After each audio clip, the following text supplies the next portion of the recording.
What was the incident at your high school? Married male teacher in his late 30s having an affair with a senior female student. They didn't hide it though, we used to see them smooching all the time. Rumors says he lost his job over it, and then followed her to another city when she left for university. She then dumped him for a boy of her own age. Someone in our school threw a big fish in an air vent before vacation started. The entire floor smelled like death for weeks. They eventually found it, but it felt like the smell was stuck in the carpet. Pretty tame compared to some of the other stuff here, but my school at one point decided to crack down on anyone who had ever connected to the TOR network from the school Wi-Fi, including personal devices. Over the course of a day or two, around 200 students were informed that they were banned from using all electronic devices, including those required for classwork, while in school for a semester. I remember walking into a programming class and the teacher asking anyone who still had computer access to raise their hand. None did. One of our Japanese teachers got stabbed in the back by a South Korean exchange student. Apparently, he'd said some pretty insensitive things about North versus South Korea, and the next day the student came to school with a knife. The teacher was okay, the kid was jailed for 18 months.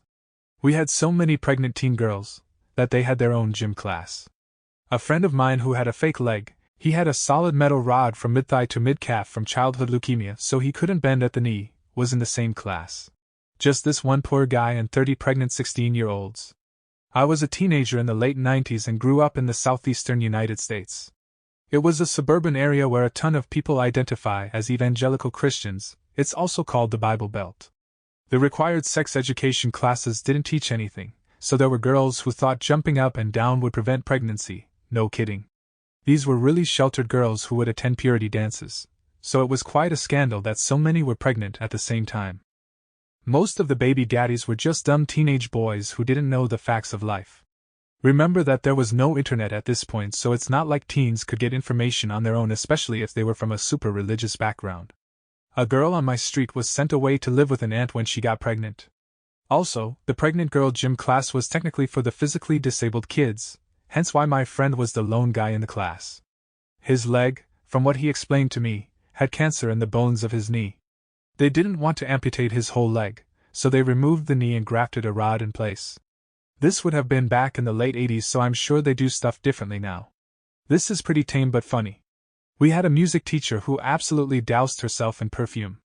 It was like a cloud all around her all day, every day. You could pretty much smell her before you saw her.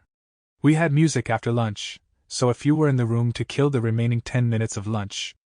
One girl went through her desk and found her perfume and sprayed it once, laughing that she was like the music teacher. Few minutes later, the teacher walks in, sniffs, and starts looking around, and we all think we are in trouble because she must know we went through her desk. She then proceeds to tell the girls that they shouldn't wear such cheap, nasty perfume, because now her room stinks of cheap perfume. Never tried harder to stifle a laugh in my life.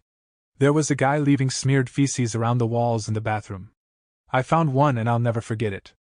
It was a picture of a flower and the sun, drawn in poop.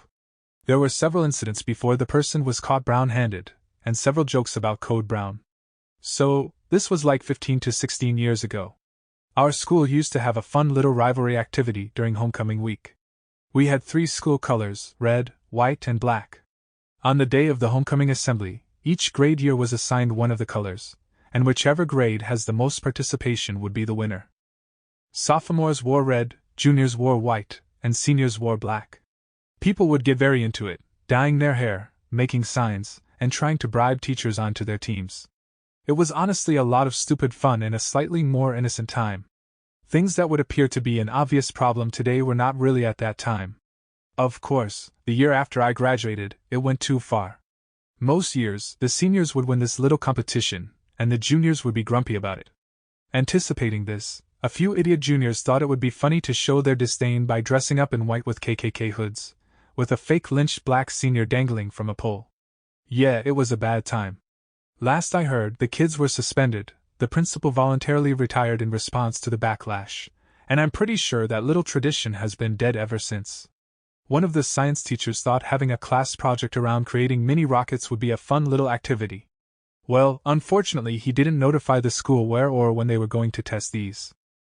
So, the school goes into lockdown because of the explosions. Him and his class got locked out of the school, or at least that's what I've been told.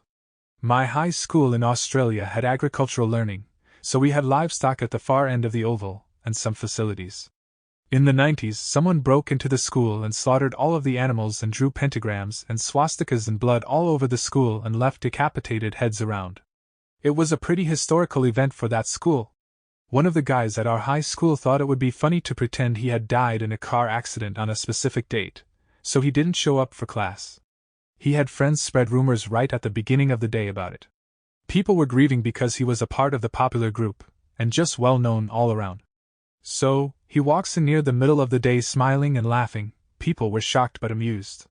A year later, exactly a year later, on the same day, he actually dies in a car wreck due to him and 3 other people crossing the border between states to get drugs.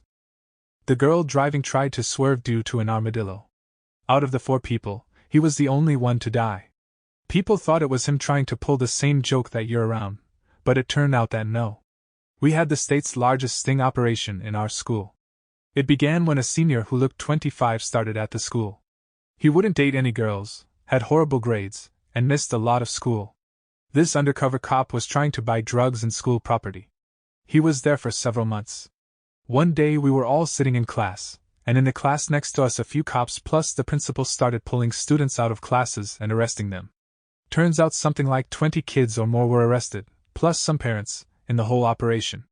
He had like a 7 in math class, and when the teacher would call his parents to discuss his grades, they'd get a separate line to whatever police office was acting like a parent. Apparently, he was told to start trying more in class. It was pretty funny for those not involved. There were several, all involving the sophomores when I was a senior.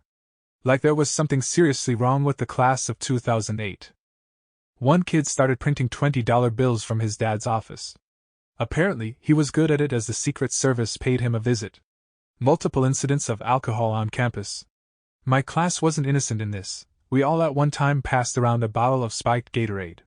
These kids drank to such excess that they had to be hospitalized.